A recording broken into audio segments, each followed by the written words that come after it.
terus bisa membedakan salah dan benar, terus terjaga kebersihan hatinya. Itu orang-orang yang bertakwa kayak gitu. Sehingga sifat-sifat orang yang bertakwa itu rendah hati, bisa bijaksana, cerdas, akhlaknya baik, lisannya baik, ya, bisa menjadi tauladan yang baik juga, ya, gitu. Ini seperti itu. Jadi teladan yang baik dan meneladani yang baik, ya. Akhlaknya bagus, lisannya bagus, perilaku ya akhlak itu tadi, keyakinannya juga bagus. Benar keyakinan atau keimanan naik turun, tapi tidak gratis. Nah, naik turunnya itu terjaga. Sedikit sekali umpama dia salah, cepat balik. Tapi kalau dia tidak terjaga, ya mencela atau kadang balik pun susah, kan gitu. Seperti itu. Ini tidak terjaga namanya.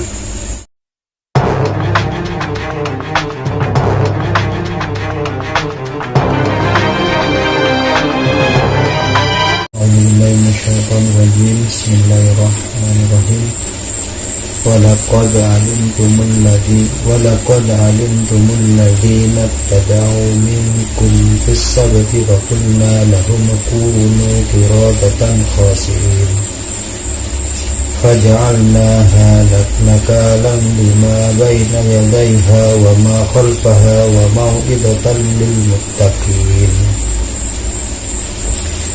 Maka kami jadikan yang demikian itu peringatan bagi orang-orang pada masa itu dan bagi mereka yang datang kemudian, serta menjadi pelajaran bagi orang-orang yang bertakwa. Jadi setelah kita membaca ayat Al-Baqarah 66 dan barusan kita baca juga terjemahannya,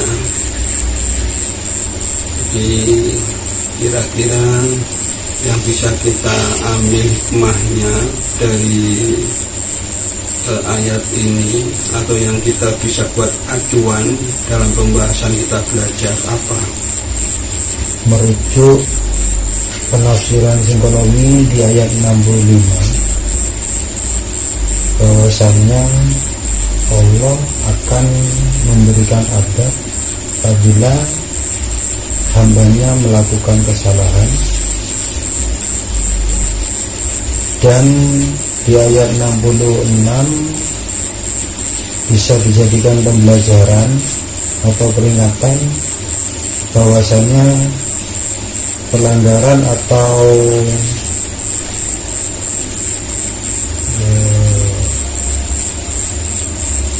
kejadian yang masa lalu dilakukan oleh kaum hambanya Allah yang masa lalu bisa dibuat pelajaran bagi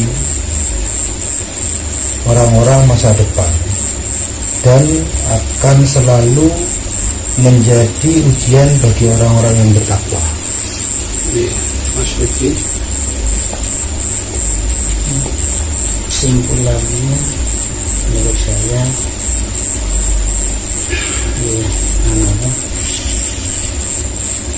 jadi ada dua kriteria bagaimana orang bertakwa menanggapi kejadian-kejadian yang hal-hal yang telah terjadi, dan tanggapan orang-orang yang tidak bertakwa, sikap dan menyikapinya itu berbeda antara orang bertakwa dan tidak bertakwa itu. Kalau orang bertakwa itu sebagai media untuk pelajarannya untuk terus menjadi yang baik, dan yang tidak bertakwa dia malah terdikte dan merasa ketakutan. Sudah. Ya.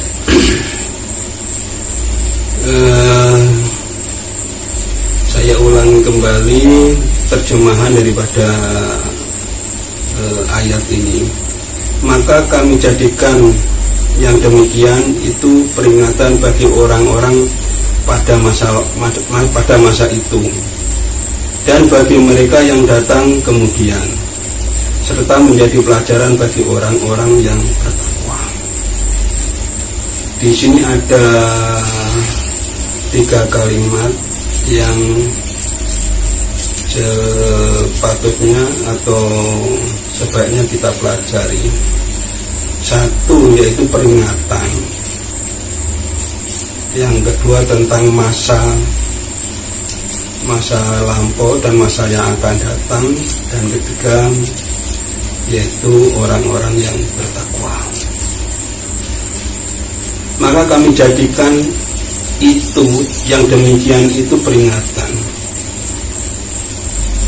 Yang demikian itu apa? Maka kami jadikan yang demikian itu peringatan. Itu yang dimaksud yang demikian itu apa? Sesuatu yang sudah terjadi, yang sudah dilampaui. Napa mawon niku? Sing dimaksud teng mriku ini sesuatu napa? Siksaan atau adab dari Allah. Pelanggaran.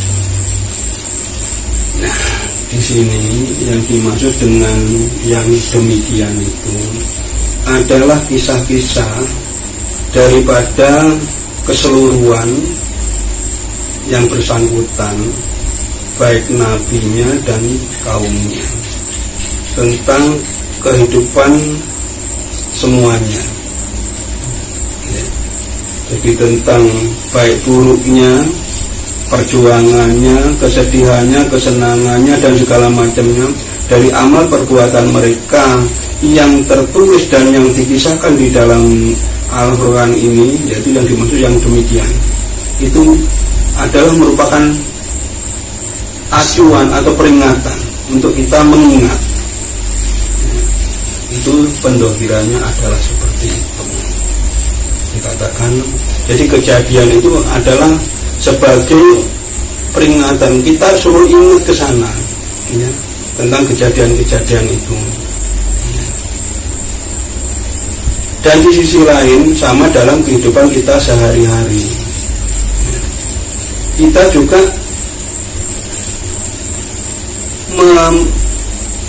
di dalam peringatan di sini kita juga menelaah dalam kehidupan kita sehari-hari, membaca. Jadi Quran Qadim artinya Quran yang tidak tertulis atau hikmah daripada kehidupan kita sehari-hari.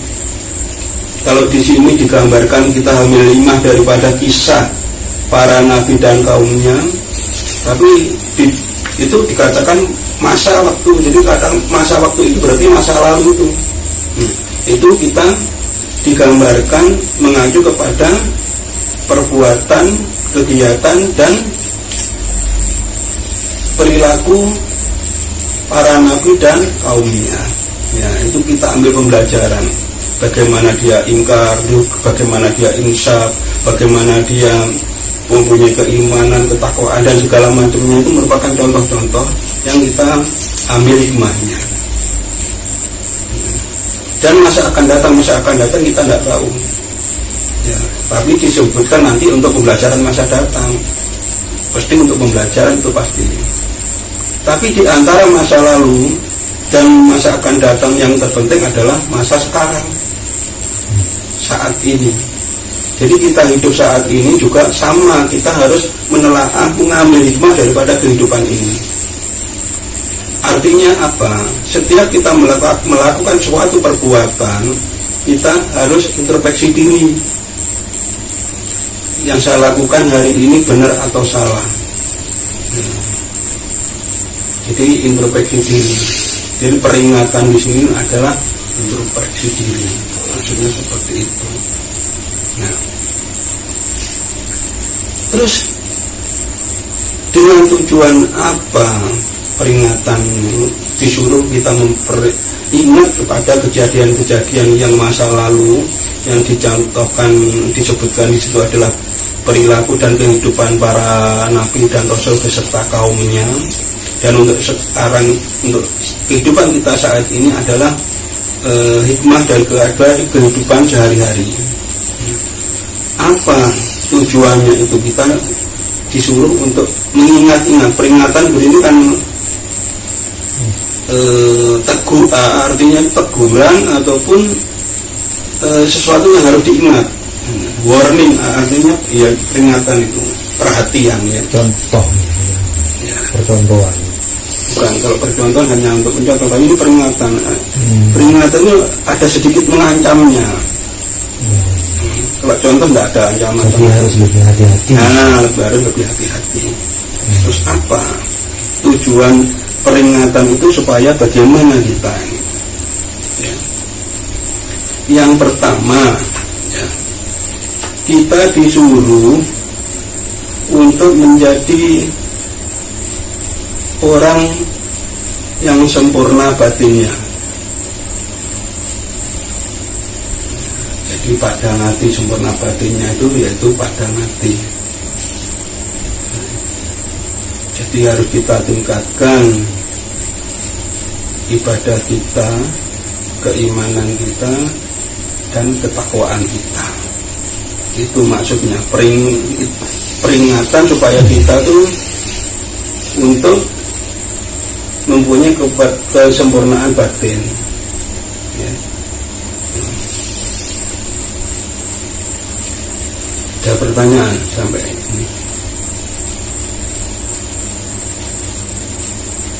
Dan ini kalau sing ini antara menyebutkan kami, dia dan kamu itu ya nopo sudah dalam sifat kata-katanya Allah. Ini itu tidak ada dalam pembahasan saat ini. Oleh demikian saya wonten kami wala. Kami di sini maksudnya Allah. Oh, Maka kami jadikan. nggih. Nah, jadi Allah itu menjadikan sebagai peringatan. Yang memperingatkan ini Allah maksudnya di sini. Sewu, kami ini ku kadose menyeluruh nopo cuman nopo Allah niku sendiri sing. Kalau kami berarti ada perantara. Oh. Nggih. Jadi bukan satu, bukan langsung. Kalau ada kami berarti ini sifatnya jamak, berarti ada perantara. Oh. Entah itu perantara ya pokoknya ada perantara. Oh. Itu dikatakan kan, makanya dahulu kami berarti ada perantara, tidak langsung. Nah, artinya kami itu kan juga bisa bersamaan ya. Artinya Allah beserta perantaranya atau hanya perantaranya saja atas dukungan dari ridho Allah. Ini kan artinya itu terlibat dengan makhluk. Kalau kami itu ada perantaranya.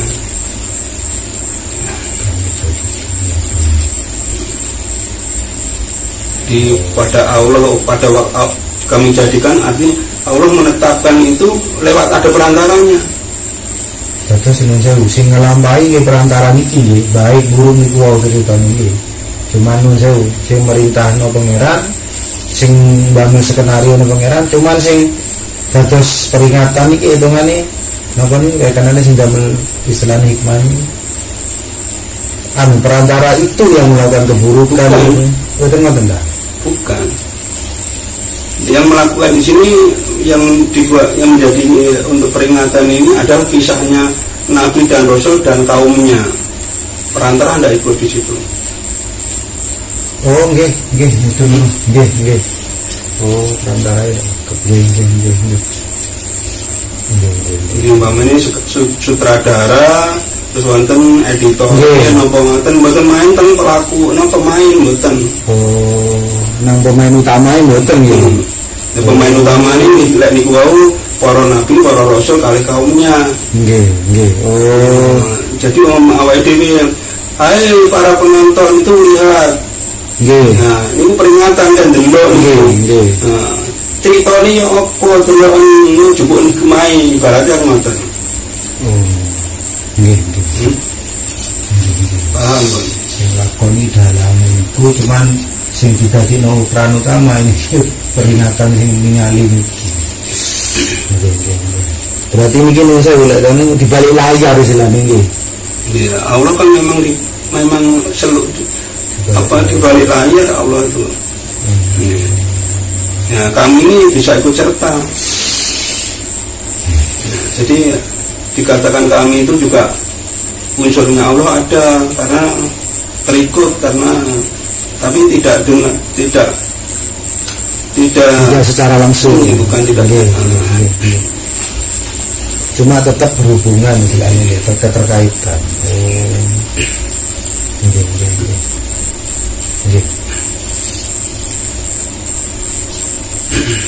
Mas Lutfi, mungkin ada pertanyaan?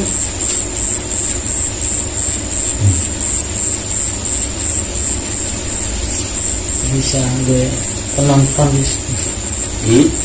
sakit penonton Penonton itu kita. Dia sakit Kenapa? masuk perantara sama Bukan. sama Jadi contohnya mawon dan dikatakan pelaku, sing pelaku teng mriki ini kan Nabi dan Rasul kali kaum. Nah, ini contoh lain coba terus jelas. Oke. Nah, Allah ini berfirman melalui malaikat. Malaikat yang perantara. Kan saya penonton. Nah, kan perantara. Pelakunya siapa?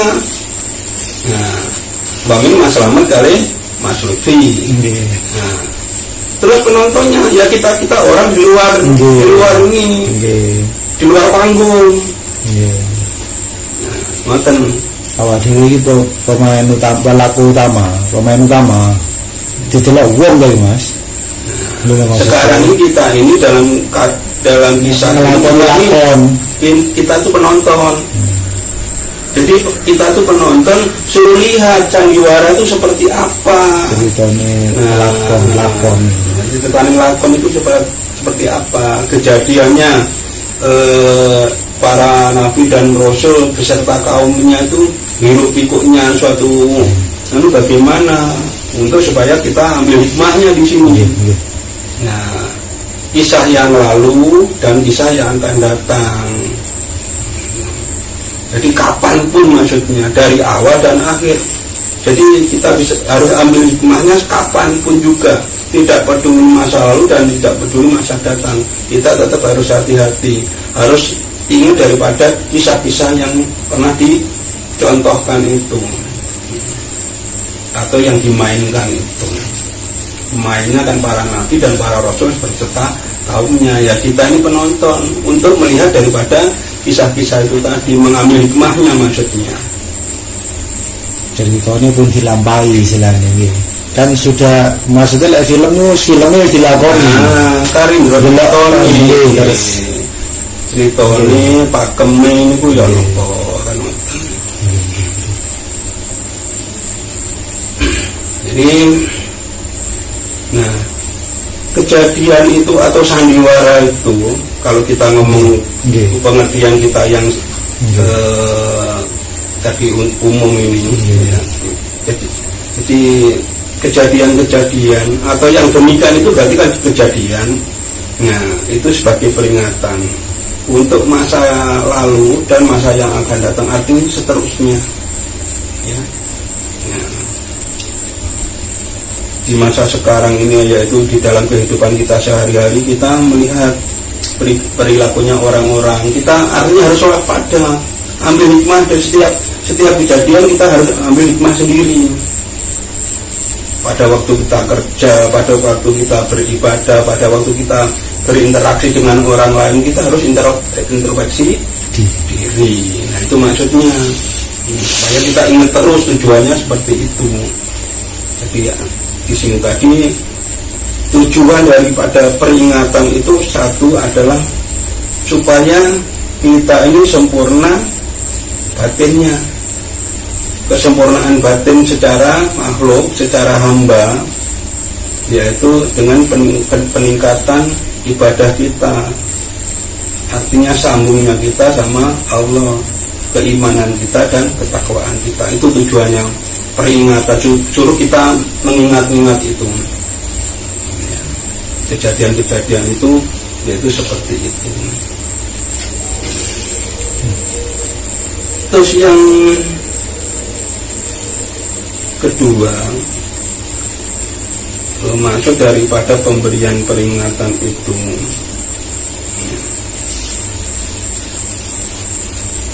kita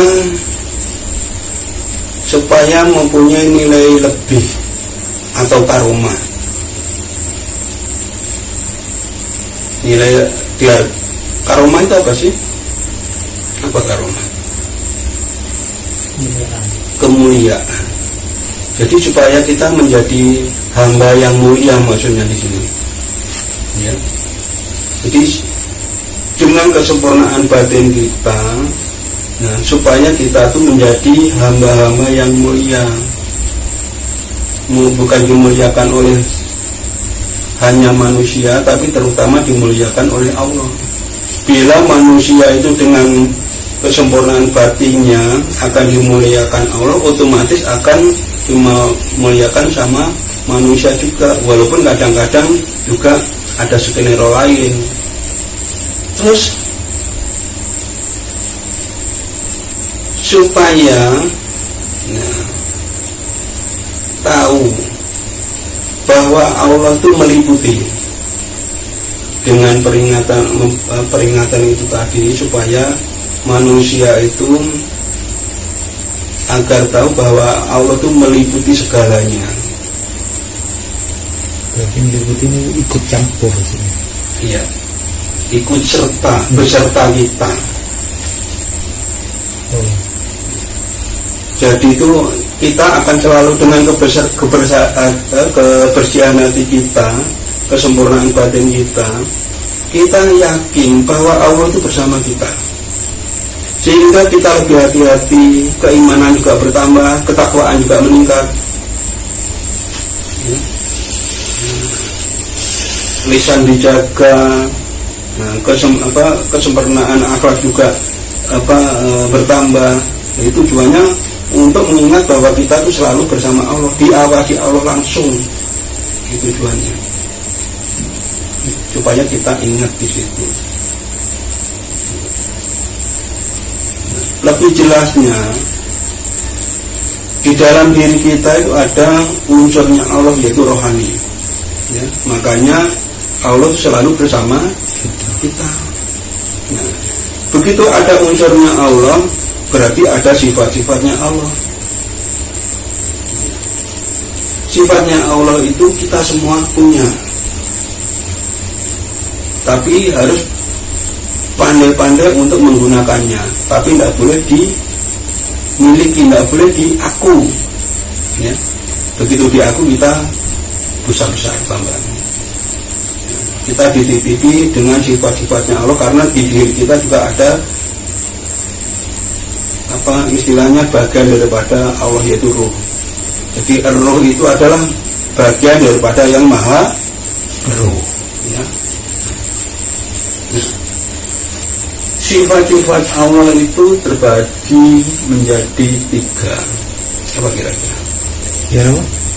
Sifat-sifat Allah itu terbagi menjadi 3.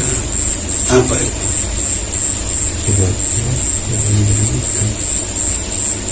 Mas Lutfi, yaitu ada 3: Jamal, Kamal, Jalal, Jamal, dan Kamal. Maksudnya semerap. Jalal itu adalah sifat-sifat keagungannya Allah. Jadi contohnya, Allah Maha Kuasa, Allah Maha Kuat, Allah Maha Tinggi, ya. Allah Maha Menguasai, Allah Maha Kuasa, Maha Besar, dan segala macamnya itu termasuk. Jadi salah satu sifat Allah tergolong Jamal, ya. Jalal. Ya. Yang kedua yaitu Jamal. Jamal itu sifat-sifat Allah yang indah. Ya. Contohnya pemaaf, Maha Suci, Rahman Rahim, dan seluruhnya yang sifat-sifat yang menimbulkan keindahan-keindahan, ramah, kalau kita di dalam sifat diri kita ramah, sopan santun itu ya, itu termasuk bagian daripada sifat jamal.